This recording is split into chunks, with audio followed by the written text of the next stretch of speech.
Siya si Lalaine, 35 years old, tubong Mandaluyong, sa labas hindi sa loob. Isa nga pala siya guys sa daang-daang nurses na graduate noong taong 2008. Paano nga ba siya nagpursige na abutin ang kanyang pangarap bilang isang nurse? At ano ang kanyang mga pinagdaanang pagsubok? Kasama pala dito yung pag-iwan sa kanya ng kanyang tatay na isa ito sa mga rason kung bakit siya nagtrabaho bilang isang OFW dito sa Gitnang Silangan. Tara, alamin natin ang sagot sa ating mga tanong. Oh guys, buti na dyan kayo. Tara, session tayo. Eto nga pala si Lalaine guys, isang nurse OFW dito sa Saudi Arabia. Lalaine. Finally, TJ, natuloy din tong collab natin na pinakatagal-tagal natin pinagpaplano. So it's really an honor to be in your channel and to have your followers watching over us at this time. So really, thank you. Thank you din Lalaine kasi privilege talaga sa amin na makasama ka dito sa sessions. Ito yung time mo para i-encourage kami lahat. Ngayon, paano nga ba talaga nangarap ang isang Lalaine Cruz? So 15 years ago, when I was on this stage of thinking what I wanted to be when I finished my studies, so ang isa lang na nasa isip ko, to be honest TJ, monetary gain. Gusto kong yumaman. Really, I wanted to become rich this time. Kasi I belong to a middle class family wherein my parents would always say that you need to study hard. You need to work hard. You need to get something in life. Oo. But kung natatandaan mo, we have this international vlogger, si Joko. Ang sabi niya, if you have a Filipina parents, they will push you to become a nurse. No, my case is different. My parents are unique, especially my mother. She will spare me from household chores. And sasabihin niya lang sa akin, you stay in the room, you study. So even all the lines of the books, memorize ko yan. Even the lines of my teacher. Sige nga, pathophysiology. So, ayun. So, sabi ko sa sarili ko, my mother wanted me to be successful someday. So, I need to bring something on the table. Wow. Oo. Aside from that, actually is, nung na-expose ako to community service, in Philippines. Yes. My mother and my eldest sister was exposed in community service volunteers. So that time, nakita ko how big healthcare is. I saw nurses working in the community.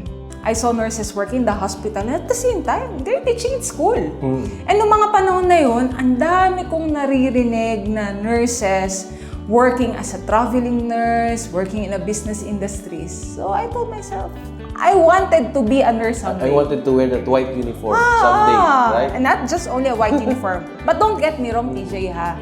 I don't criticize other professions. Yeah. It's just that, for me to be motivated on something, I need to do what I love. Yes, that's true. Oo, kasi for me, if you will not do what really you love, I ended up being bored. So I don't want to see myself on the same routine, being one corner of a room, doing the same thing. No. In my case, I need to explore. That's why I wanted to become a nurse that time. And that's my dream, actually. To become a nurse, for me to explore the things that I love to do. You wanted to bring the passion into reality. Yeah, passion into reality. That's the exact word. So, paano ka nga ba nagsimulang mag-work as a nurse? Mag-work as a nurse, okay. So I graduated 2008. So to count, I'm already in my 15 years in my profession. So, paano ako nag-work as a nurse? Okay, I started working locally in Philippines. So, I worked in an eye LASIK center that time. And at the same time, my boss would take me to meet different business partners. Oo, kasi yung naging profession ko that time, not only as a nurse, but at the same time, a marketing nurse. So, I was home to talk to different people, to talk to different businessmen. Oo, so yun ang naging background ko. Then while I was working at that time, I told myself, there's a lot of opportunities that is laid on me. Then, the passion of pursuing really a nurse started when, actually on my second year college, is that time that I was exposed to a season. Unang course mo ba ang nursing? Unang course ko nursing. Oo. Unang course ko nursing, then maybe if I will not become a nurse, I will be in the bank. Pwede. Oo, calculation. Kasi hilig ko sa pera eh. Oo. So ayun, being a nurse that time is something that really I look forward to. Magkano ang salary ng isang nurse sa Pilipinas? On my time? Yeah. 10,000. 10,000 pesos. Parang 10,000 pesos per a month. Oh, malaki na yun Kasi natatandaan ko nung time ko, magkabash pala tayo Lalaine. 2008 din ako. Excluding tax. 8,000. Pinakamataas sa amin sa probinsya, sa Bicol. So 10,000 that time. So imagine, nagbabudget ako every month. So I need to give something to my mother. I need to save. And I need to spend for myself. So wala talaga natitira. Wala talaga natitira that time. So it's not enough. Yeah. Not enough. Not enough. Paano ko nag-apply bilang isang nurse sa Saudi Arabia? The idea of working abroad, I'm not the same like with the rest of the nurses. That the idea of working abroad is when they see the opportunity to work abroad. For me, the idea of working abroad started in the middle of my college years. And that time is when my father left us. Sandali, Lalaine. Tama ba yung narinig ko? Iniwan kayo ng tatay mo? Yes. Ilang taon ka nun? Ilang taon ako noon? Ilang taon ba ako noon? Second year college ako. Maybe around like 18 or 17. Okay. 7 years So, old. yung motivation mo to work as a nurse and to work abroad is to really to look for your father also. Oo, it's to search for my father kasi that time when I received the call from him that he says, I could not sustain you anymore. Could not give you the money that you need to finish your studies. So for me, it was really a bang to my life. Bang in a way, not no literally gun, but it was like a hit to my life. Yes. And I told myself, I've seen you I will really search for this person and demand for an answer someday. That's why I wanted to work abroad. Ano yung mga challenges na encounter mo while you're applying for a work abroad? Okay, sige. At those time, na nung iniwan niya kami, it was really a twist to my life. But I'm really thankful with my siblings that they helped me to really pursue nursing. And on the search of options, alternatives, on how I could sustain myself, even without those unanswered whys, unconsciously, I'm searching for that answer to myself. So I tend to search it over people, over the situation. Then suddenly, I receive a text message from my high school friend. Out of nowhere. She messaged me within Moraita. Kasi ang school ko nasa Moraita. Within Moraita. Malapit yung mga agency doon, di ba? Within Moraita. No, I was still studying that time. So, she texted me that within Moraita. I said yes. And that time, wala pang Facebook eh.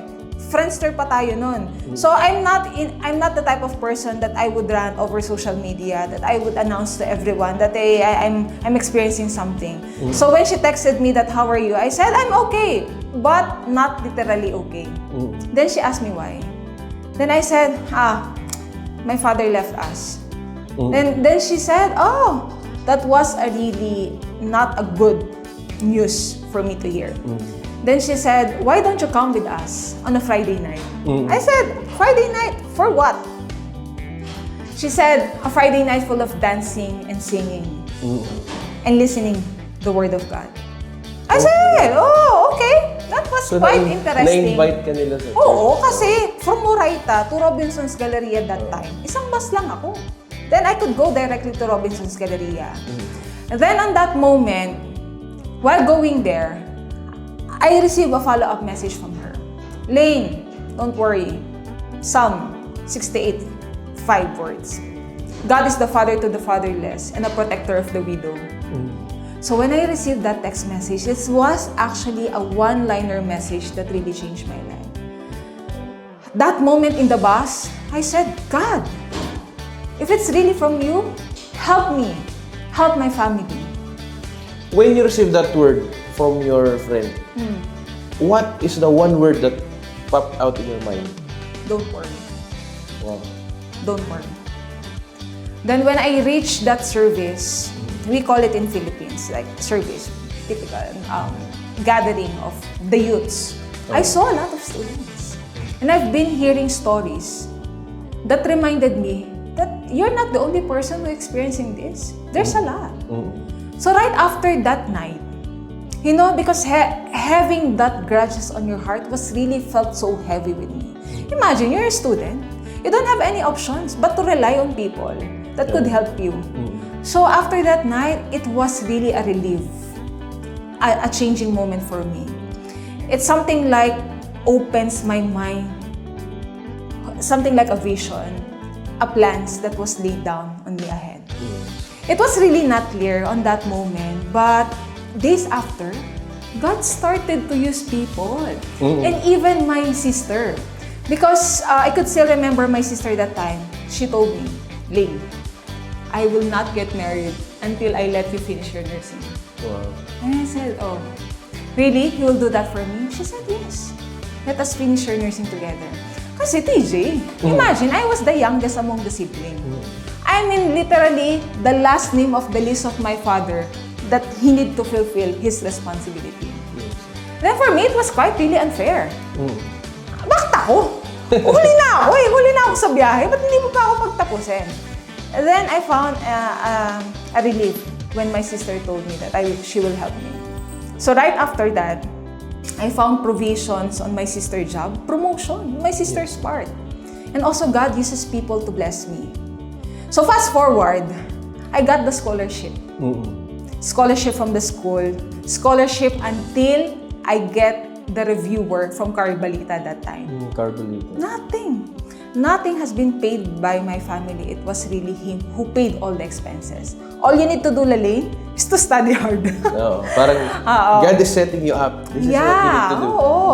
Then, the finale actually on that moment is, TJ, not to boast. Because if I will boast that I'm so weak that time. And God used my weakness to fulfill His goodness and to show His faithfulness. Diba sabi nga, if you will boast with the Lord. Boast of His goodness. Si Paul. Oo! So, I graduated as batch cum laude.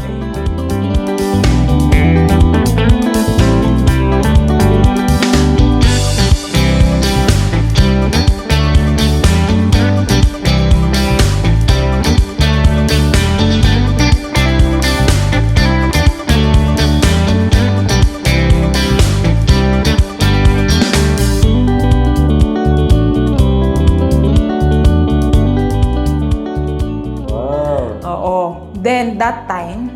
Wait, meron akong nakita na... Yung sinend mo na video, doon sa bumper video natin, na nagsalita ka sa PICC? Di ba? Oo. Ano yung feeling na nagsalita ka sa PICC? It was really a crowd. Crowd of different people. Your experience and toil rhythm of empathy, just have been exposed to the people who help me understand, appreciate trials, and basically a big child of God's blessing for us to me. Now, what is pursige to give a measure of justice?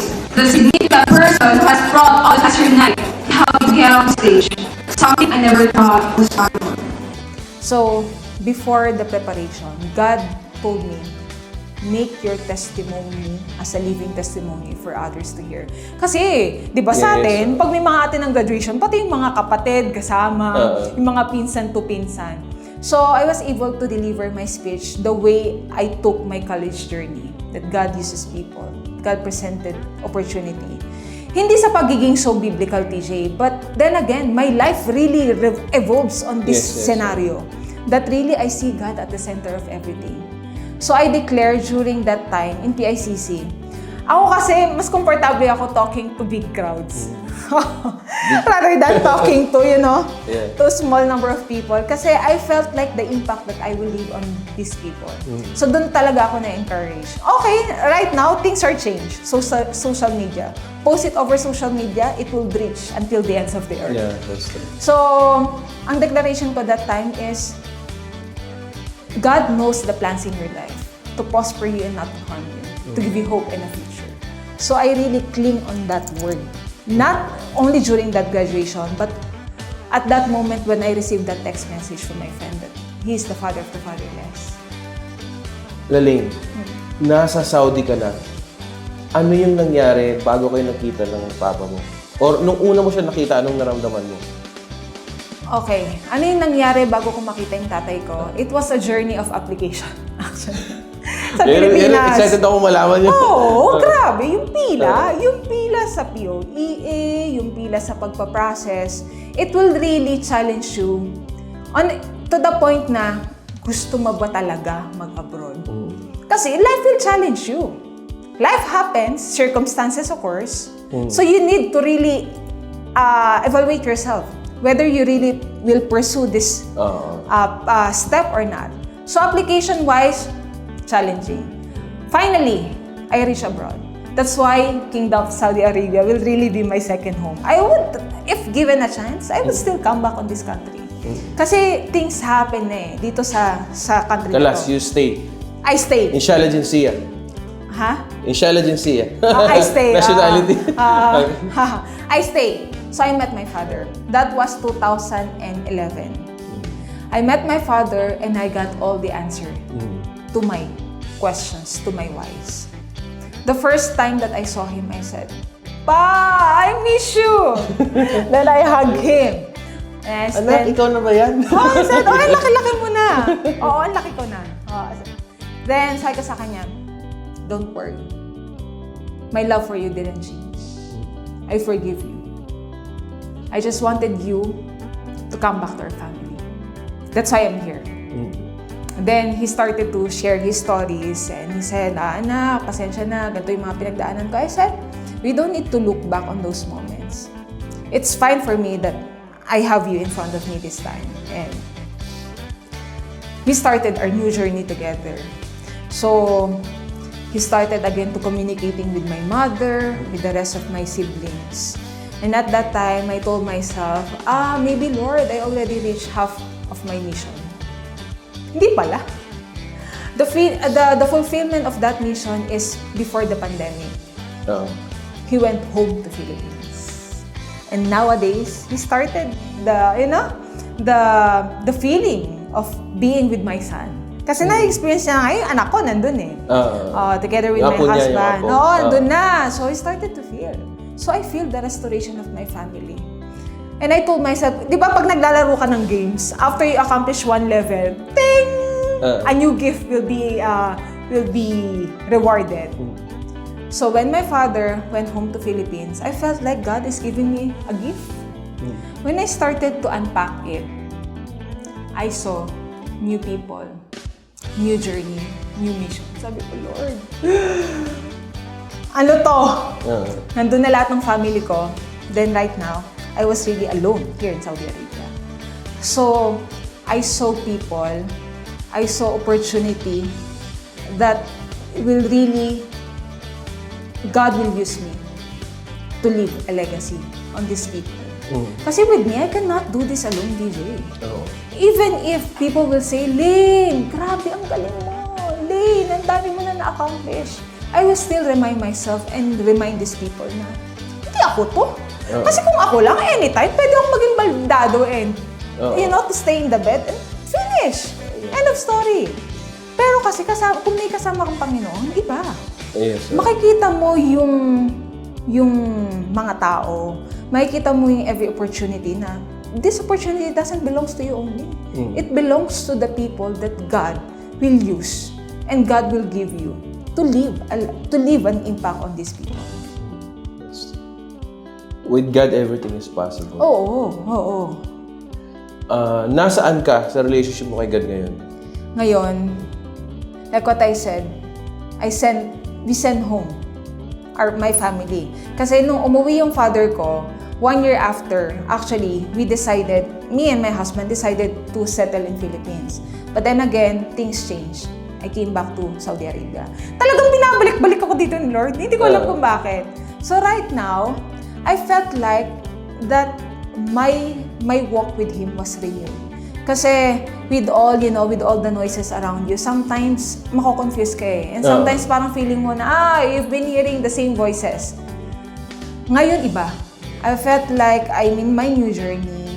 And I felt like God really wanted me to be alone this time para daw masolo niya ako. So ngayon, ang dami niya ulit binubulong sa akin. But of course, the act of obedience should always be there. Kasi kung hindi ka mag-obey, any small disobedience is really something away from God. Yes, that's true. Like, if He is not Lord of all, He is not Lord at all. Agree. Yun this. One more thing. Kumusta kayo ng papa mo ngayon? Oh, syempre. Close na close. Minsan tumatawag ako sa kanya. Assalamualaikum, baba. Ganan. Kamusta? Nagtatawag ako. Kasi kasama na niya yung family ko ngayon eh. So, we return back on those moments before he left us. So, nandun pa rin yung restoration, nandun pa rin yung samahan. Grabe. Sobrang nakaka-inspire yung kwento ni Lalaine, di ba? From the beginning of a dream and the process of pursuing it, grabe yung encounter ng God na binigay niya sa'yo. To the point na ginamit ng lahat ng situation mo sa buhay mo and end up victorious kasi from your father leaving you and your family, then na-restore yung relationship ninyo. Diba? Somehow it reminded me of the word from Isaiah chapter 60 verse 22. It says there, "In the proper time, I, the Lord, will make it happen." So I really believe that God has a purpose for every individual, every family, and every community. Even God can use your situation, your career, even your dreams. So never stop pursuing it, given that you are guided by the Lord. Lalaine, from your story, ano yung encouragement mo sa mga aspiring nurses sa panahon na to? Okay. To the aspiring nurses and at the same time, the current nurses in the field. Yes. I believe nurses nowadays should see the profession as something that is transformative.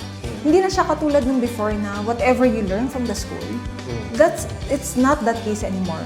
You need to be really a lifelong learner.